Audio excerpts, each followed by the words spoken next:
I'm Joe Leo, and today I'm going to show you how to set up 1862 for 2 to 6 players. Let's play with some trains. Welcome to 1862, Railway Mania in the Eastern Counties. This game is also known as 18EA. It is a part of a series of games based on the original 1829 by Francis Tresham. 1862 was designed by Mike Hutton and published by GMT Games. We are going to learn how to set up the game for 2 to 6 players. Let's start with the game board. You'll want the game board in a centralized location reachable by all players. We are going to take a tour around the board and playing area as we set up this game. I have this board set up for 3 players. The initial purchase offer, IPO. Shares are placed here in companies not yet started.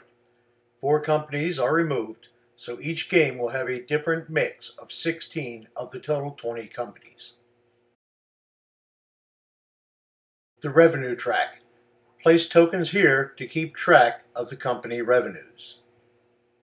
The map. Track tiles and company station markers are placed on a map. Towns are marked with large circles and the villages with a dot. Bank pool. Place shares in here as they are sold.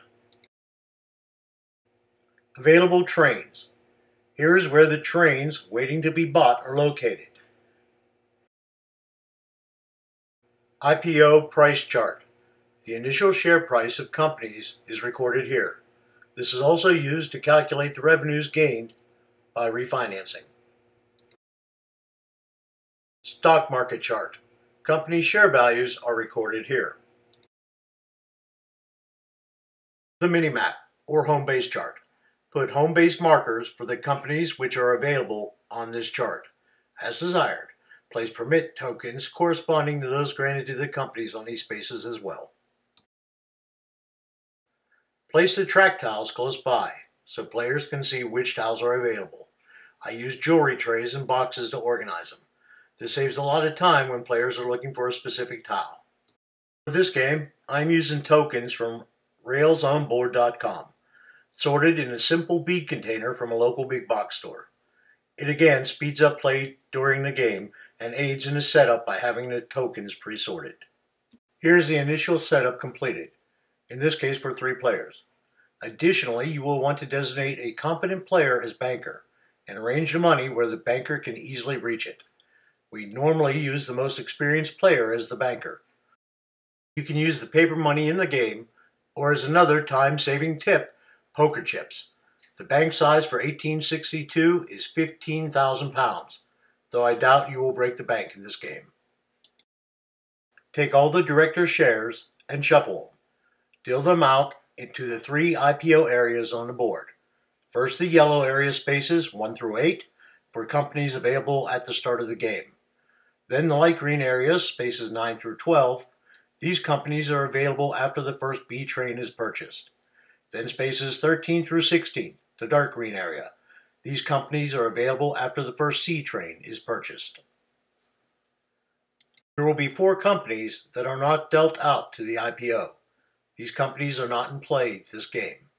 Cover their starting locations on the minimap with the not in play token. We use green tokens on the minimap as a quick reference to indicate when that starting location will be available.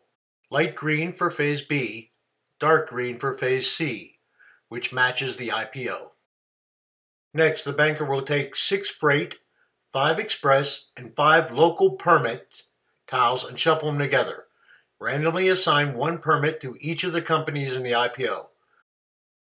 The game length will dictate the train distribution. You can play the short game, normal game, or long game. Each has a card which shows the trains needed. The information is also available on page 20 of the rulebook. Sort the train cards into alphabetical order, placing the phase cards for each letter on top of the group. Stack them neatly for ease of play and place them on the board. Give each player the amount of starting money based on the player count listed on page 6 of the rulebook. In this case, each player starts with 800 pounds. The first player is given a priority deal marker. I use a small model of a steam train. You are set up and ready to play. The game starts with 2 parliamentary rounds, followed by a stock round, but that is for another video. I hear the conductor. That means it's time to go. If you found this video helpful, please leave a like and a comment. Until next time, have fun trading.